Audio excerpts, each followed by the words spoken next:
Hello friends, स्वागत है आप सभी का सी बिबिकल आर्ट्स क्लासेस में। 2023 का भूगोल का पेपर दोस्तों हम लोग सॉल्व कर रहे थे। बहुविकल्पीय सवाल हम लोग कवर कर चुके थे। बहुविकल्पीय सवाल यहाँ तक हो गया था और इसके बाद जो है अति लघु ये सवाल हम लोग कवर कर चुके थे। लघु उत्तरीय प्रश्न ये भी हम लोग पूरा कवर कर चुके हैं। आज के इस वीडियो में विस्तृत उत्तरीय पूरा प्रश्न जो है कवर करने वाले हैं। यहाँ पे विस्तृत उत्तरीय प्रश्न की अगर बात किया जाए तो आपको इसमें से जो है 22 नंबर 24 नंबर यानी आपको 2 क्वेश्चन करना होता है और 4 प्रश्न दिया रहता है। जैसे 23 नंबर क्वेश्चन है तो उसमें अथवा करके दिया है, चाहे आप ये करिए चाहे आप ये करिए। ऐसे ही क्वेश्चन नंबर 24 दिया रहता है, चाहे आप ये वाला करिए चाहे आप ये वाला करिए। ठीक है, इसमें से 4 क्वेश्चन दिए रहते हैं, आपको इसमें से 2 क्वेश्चन करना होता है। इसके लिए आपको एक क्वेश्चन के लिए 6 नंबर आपको मिलता है। तो ये जो 4 क्वेश्चन दिए हैं मैं चारों को आपको तैयार करके बताऊं कैसे जो आप इसे तैयार कर सकते हैं, क्योंकि 2024 में आपके पेपर में इस प्रश्न में से एक क्वेश्चन आपके एग्जाम में देखने को मिल सकता है। तो चलिए शुरुआत करते हैं आज का ये वीडियो। दोस्तों, जो लॉन्ग क्वेश्चन लिखना होता है कम से कम 3 से 4 पेज में लिखना होता है। तो अगर आप जो है स्मार्ट तरीके से आंसर लिखेंगे तो 6 का 6 पूरा मिल जाएगा, नहीं तो 4-5 नंबर आपको मिलेंगे। अब सवाल यहाँ पे है, विश्व में जनसंख्या वितरण और घनत्व को प्रभावित करने वाले कारकों की विवेचना कीजिए। 3 + 3 नंबर, यानी पहले आप वितरण के बारे में बताएंगे फिर घनत्व के बारे में बताएंगे। तो वितरण के बारे में जो बताएंगे 3 नंबर मिलेगा, फिर इसके बाद घनत्व के बारे में बताएंगे तब आपको 3 नंबर मिलेगा। टोटल मिला के 6 नंबर आपको मिलेंगे। तो चलिए शुरुआत करते हैं। अगर मैं अगर अपनी तरह से इस आंसर को लिखूँ तो स्मार्ट तरीके से आंसर कैसे लिखा जाएगा आपके सामने ये रहा। अब दोस्तों आंसर को कैसे आप लिख सकते हैं, यहाँ देखिए मैंने आंसर को विथ डायग्राम के माध्यम से यहाँ पे लिखा है। बहुत अच्छे तरीके से आप इसे समझ सकते हैं। अगर मैं थोड़ा सा इसे इस तरह से अगर जूम करूँ तो यहाँ पे आप देख सकते हैं, यहाँ पे विश्व में जनसंख्या के वितरण को प्रभावित करने वाले कारक है, जो इस प्रकार से मैंने डायग्राम के माध्यम से इसे सजा रखा है। आप चाहे जिस तरीके से लिखेंगे, लेकिन ये जो डायग्राम के माध्यम से मैंने यहाँ पे लिखा है, इससे लिखने से फ़ायदा क्या होगा और नुकसान क्या होगा। नुकसान तो उससे कुछ नहीं होगा देखा जाए, लेकिन यहाँ पे अगर आप स्पीड थोड़ा सा बढ़ा के अपना काम करते हैं तो नुकसान नहीं होगा। लेकिन अगर आप स्पीड नहीं, आपकी प्रैक्टिस नहीं है, तो हो सकता है कि आपको ये बनाने में थोड़ा टाइम लग जाए। लेकिन यहाँ पे सीधा लाइन खींचना है, बस इसके बारे में लिखना है और कुछ नहीं करना है। लेकिन अगर आप जो है प्रैक्टिस नहीं करेंगे, अगर आप जो है 2-3 बार इसे अभ्यास नहीं करेंगे, तो हो सकता है कि आप इतना आसानी से इसे बना ना पाए और उसमें टाइम आपका ज़्यादा लग जाए। तो इसीलिए आप सिंपल आप लिख ले लाइन से, वो ज़्यादा बेटर रहेगा। लेकिन अगर इस तरह से लिखते हैं, फ़ायदा क्या होगा? फ़ायदा ये होगा, सबसे पहले ये जो आपने यहाँ पे लिखा है इस प्रकार से, एग्जामिनर देखते ही इस पे 2 नंबर दे देगा, क्योंकि आपने इस प्रकार से पूरा हेडिंग प्रदर्शित कर दिया है। दूसरी बात यहाँ पे ये है कि डायग्राम के माध्यम से आप जब लिखेंगे तो आपका लगभग पेज जो है वो थोड़ा सा कवर हो जाएगा। तो लॉन्ग क्वेश्चन कम से कम 3 से 4 पेज में लिखना होता है, तो पेज भी कवर करना होता है और पेज भी भरेगा, कंटेंट भी आप देंगे, सब कुछ अच्छा रहेगा। दिखेगा नहीं कि जो है आप पेज भर रहे हैं, क्योंकि यहाँ पे जो भी मैंने डायग्राम के माध्यम से लिखा है बहुत अच्छे तरीके से आपको यहाँ पे दिख रहा होगा। दोस्तों, इस प्रकार से अगर आप लिखते हैं तो फायदे बहुत सारे हैं।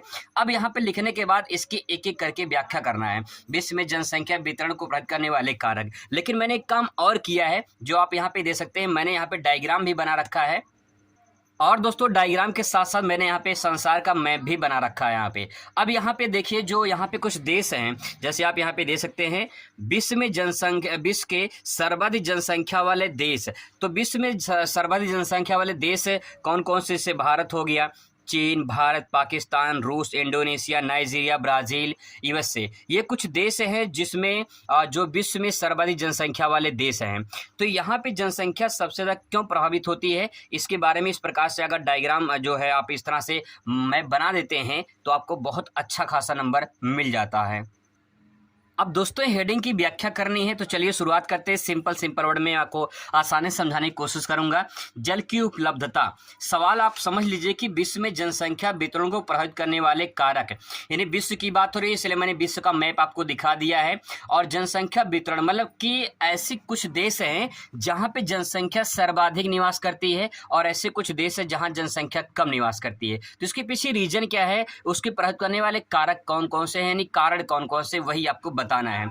तो सबसे पहला कारण यहाँ पे जल की उपलब्धता, और यहाँ पे जल की उपलब्धता में आप क्या ले सकते हैं, जल के बिना जीवन की कल्पना करना संभव है।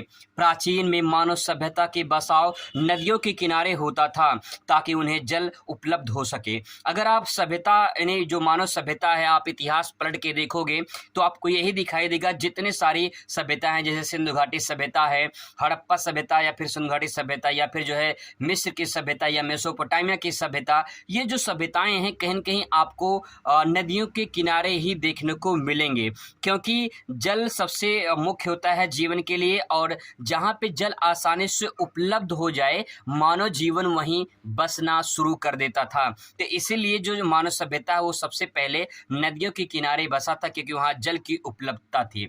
आगे देखिए, जल का उपयोग पीने के लिए, भोजन के लिए, पशुओं के लिए, कृषि के लिए, सिंचाई के लिए आदि के लिए होता है। यानी जो पानी होता है, जो जल होता है, वो जीवन के लिए कहीं न कहीं एक महत्वपूर्ण संसाधन है। इसलिए जल की उपलब्धता जहाँ होगी मानव जीवन वहीं जो है प्रभावित होगा। एक कोटेशन के तौर में ले सकते हैं, जल ही जीवन है। इससे फ़ायदा क्या होता है? इससे फ़ायदा सभी लोग जानते हैं, जल ही जीवन है, लेकिन कोटेशन लिखने से आपका आंसर जो यहाँ पे लिखे हैं ये परफेक्ट हो जाता है। ये इसका सबसे बड़ा फ़ायदा होता है। अब बात करते हैं दूसरे हेडिंग की। दोस्तों, मैं आपसे वादा कर रहा हूं कि जितना मैं आंसर आपको लिखूंगा यानी मैं आपको यहाँ पे बताने की कोशिश करूंगा, विथ डायग्राम के माध्यम से आपको बताने की कोशिश करूंगा। पूरे यूट्यूब में आप सर्च करके देख लीजिएगा। ऐसा अगर आंसर मिलेगा तो मुझे आप कमेंट करके बता देना कि भाई जो आपने बताया वो गलत बताया है।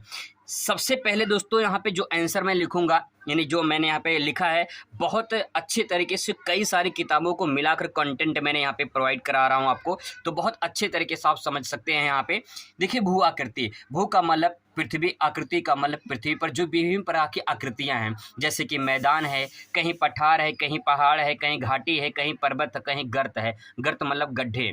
तो इस प्रकार से आपको आकृतियां देखने को मिलती हैं धरातल पर, भूमंडल पर। तो जो मानव है वो सबसे ज़्यादा कहाँ पे निवास करेगा? मैदान पे निवास करेगा। इस डायग्राम को आप देख के, यानी एग्जामिनर देख के पता चल जाएगा एग्जामिनर को कि मानव सबसे ज़्यादा बसाव कहाँ पे है, घाटी में है, पठार पे है या मैदान पे है। सबसे ज़्यादा आप खुद देख के बता सकते हैं कि मैदानों में है, फिर इसके बाद घाटी में है, फिर पठार में है। जैसे कश्मीर घाटी आपने नाम सुना होगा, कुल्लू घाटी, मनाली घाटी, शिमला, काठमांडू घाटी, ये जो घाटी हैं कहीं के घाटियों में मानव निवास होता है।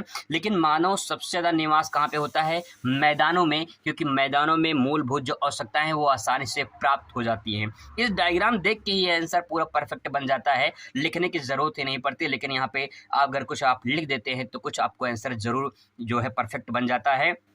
लिख क्या सकते हैं इसमें? लोग मैदानी भागों में बसने की वरीयता देते हैं क्योंकि मैदानों पर उनकी मूलभूत आवश्यकताएं पूरी हो जाती हैं। जनसंख्या भू आकृति पर निर्भर होती है। मैदानी भागों में परिवहन, कृषि, औद्योगिक विकास के लिए अनुकूल होता है। यानी सिंपल वर्ड में अगर इसे लिखा जाए तो कह सकते हैं कि मैदानी भागों में जो मानव की आवश्यकताएं हैं वो आसानी से पूर्ति हो जाती हैं, चाहे परिवहन का हो, चाहे कृषि का हो, चाहे औद्योगिक विकास हो या कुछ भी हो, मैदान पे ही आसानी से प्राप्त हो जाते हैं। इसीलिए लोग मैदान में ज़्यादा निवास करना पसंद करते हैं और मैदान की तरफ प्रभावित होते हैं।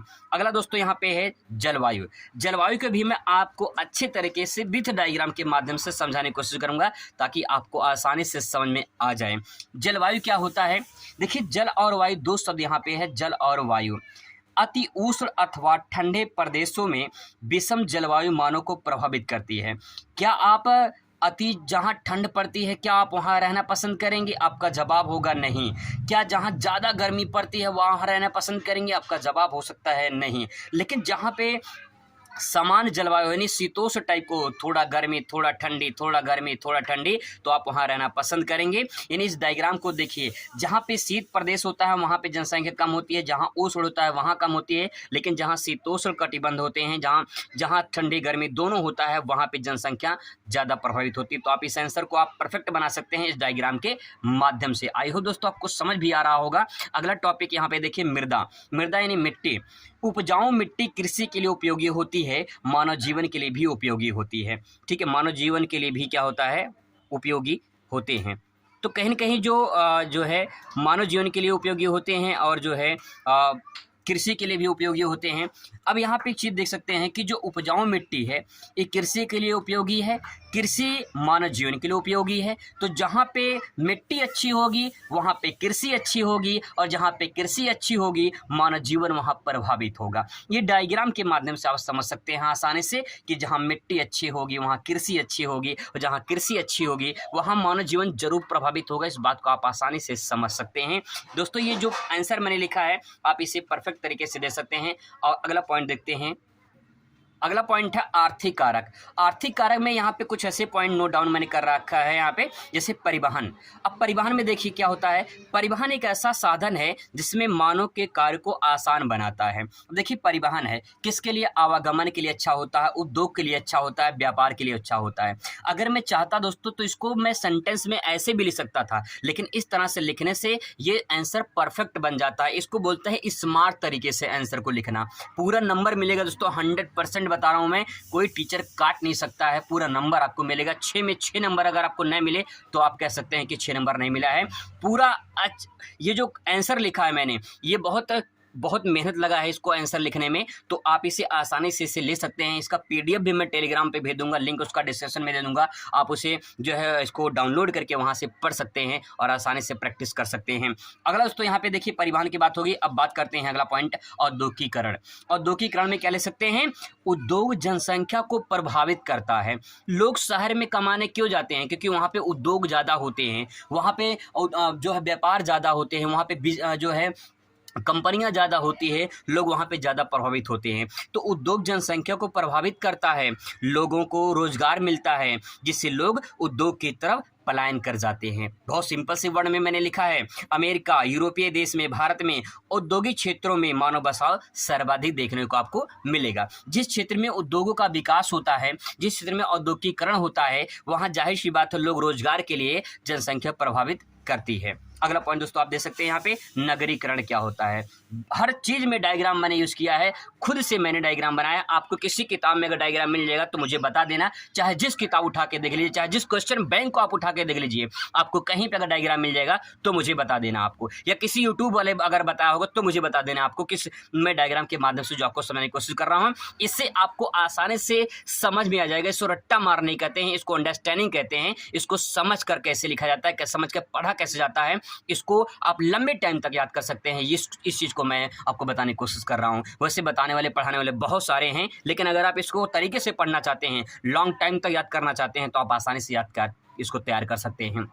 नगरीकरण क्या होता है, जब गांव से लोग नगर में बसना शुरू करते हैं तो उसे नगरीकरण कहा जाता है। बहुत सिंपल वर्ड में आसानी से समझ सकते हैं। नगर में लोग क्यों जाते हैं, क्योंकि नगर में सुविधाएं ज़्यादा होती हैं, इसीलिए गांव से लोग जो नगर में चले जाएं तो नगर में क्या होगा, जनसंख्या बढ़ेगी। जब जनसंख्या बढ़ेगी तो उसी प्रक्रिया को क्या कहेंगे, नगरीकरण कहेंगे। नगरों में जीवन का बेहतर गुणवत्ता पाई जाती है, इसीलिए लोग पलायन करते हैं। जैसे देखिए नगर में क्या होता है, रोजगार मिलता है, नगर में चिकित्सा की सुविधा होती है, परिवहन की सुविधा होती है, शिक्षा की सुविधा होती है। यही कारण होता है कि लोग गांव से नगर की तरफ जब जाते हैं तो इसी प्रक्रिया को नगरीकरण कहा जाता है। इस चीज को मैं सेंटेंस में भी लिख सकता हूं, लेकिन इस तरह से लिखने से ये पता चल जाता है कि आंसर कितना स्मार्ट हो गया है और आंसर कितने आप अच्छे तरीके से लिख सकते हैं। दो फायदा है, पेज भी कवर हो रहा है और आंसर भी स्मार्ट हो रहा है, परफेक्ट हो रहा है, और पूरा सेंटेंस आप लिख रहे हैं, पूरा नंबर आपको मिलेगा। इसे कहते हैं स्मार्ट तरीके से लिखना। अगला पॉइंट आपके सामने ये रहा। 8वां पॉइंट दोस्तों यहाँ पे देख सकते हैं, खनिज क्षेत्रों में जो है जनसंख्या प्रभावित होती है। मैं सेंटेंस लिखा हूँ कम, लेकिन जो है डायग्राम का प्रयोग ज़्यादा किया हूँ, क्योंकि डायग्राम से मुझे आसानी से समझ में आता है और समझाने भी अच्छा लगता है। देखिए खनिज भंडार जिस क्षेत्र में ज़्यादा होता है वहाँ पे उद्योगों का विकास होता है, ठीक है। जहाँ पे खनिज भंडार ज़्यादा होता है वहाँ पे उद्योगों का विकास ज़्यादा होता है, और जहाँ पे उद्योगों का विकास ज़्यादा होगा वहाँ पे श्रमिकों की जो है आवश्यकता होगी, और श्रमिकों की जो आवश्यकता होगी तो जाहिर सी बात है वहाँ पे लोग क्या करेंगे, पलायन करेंगे, वहीं पे लोग जो है बसना शुरू कर देंगे। तो कहीं न कहीं जनसंख्या प्रभावित होगी कि नहीं होगी? बिल्कुल होगी, आसानी से समझ सकते हैं इसको। इसके बाद दोस्तों आता है जनसंख्या वितरण, जनसंख्या घनत्व को स्थानिक वितरण बताइए। तो इस बात को आप ऐसे ले सकते हैं, 2-3 शब्दों में ले सकते हैं। जनसंख्या जो घनत्व है, कभी सघन होता है, कहीं मध्यम होता है, कहीं विरल होता है। तो आप इसको ले सकते हैं सघन जनसंख्या वाले क्षेत्र में, जैसे कि चीन, भारत, इंडोनेशिया, बांग्लादेश, यूएसए। यही मैंने संसार के मानचित्र में प्रदर्शित किया है। आप इस संसार के मैप को देख सकते हैं। मैंने जो डायग्राम है बना रखा है संसार का मैप, यही मैंने यहाँ पे जो है यहाँ पे देशों का नाम भरा है, जैसे इंडोनेशिया, भारत, चीन, पाकिस्तान, रूस, नाइजीरिया, ब्राज़ील, यूएसए। ये जो देश यहाँ पे आप देख रहे हो कि इनकी जनसंख्या यहाँ पे सर्वाधिक देखने को मिलते हैं। इस प्रकार से अगर डायग्राम आप बना देंगे, मानचित्र बना देंगे, भाई पूरा का पूरा नंबर मिलेगा, कोई काटेगा नहीं। इसके बाद दोस्तों मध्यम जनसंख्या वाले क्षेत्र में नॉर्वे, ब्राज़ील, नाइजीरिया, ऑस्ट्रेलिया आप मध्यम में ले सकते हैं। यहाँ पे जनसंख्या नॉर्मल में है और कम यानी विरल मतलब कम होता है। तो सहारा मरुस्थल देखा जाए, कनाडा क्षेत्र, रॉकी इंडीज पर्वत, ये जो क्षेत्र हैं ये कहीं न कहीं अगर मैं आपको मानचित्र में दिखाऊं तो इस प्रकार से आप दे सकते हैं। ये अब मैं मानचित्र दे सकते हैं। यहाँ पे जो अफ्रीका महाद्वीप है, यहाँ पे जो है आपका सहारा मरुस्थल है, यहाँ पे जनसंख्या बहुत कम देखने को मिलती है, ठीक है। और यहाँ पे जो है ये यहाँ पे अमेरिका में यहाँ पे रॉकी पर्वत, ठीक है। यहाँ पे दक्षिणी अमेरिका में यहाँ पे एंडीज पर्वत है, ठीक है, यहाँ पे एंडीज पर्वत है। और ये जो है आप कनाडा वाला क्षेत्र दे सकते हैं, यहाँ पे ऊपर वाला कनाडा वाला क्षेत्र। तो यहाँ पे जनसंख्या आपको विरल देखने को मिलती है। इस प्रकार से दोस्तों आप यहाँ पे दे सकते हैं। ये क्वेश्चन था आपका जो है क्वेश्चन नंबर लॉन्ग क्वेश्चन का जो है यहाँ पे ये क्वेश्चन था 23 नंबर क्वेश्चन। बात करेंगे इसके क्वेश्चन के अगली वीडियो में। Thanks for watching.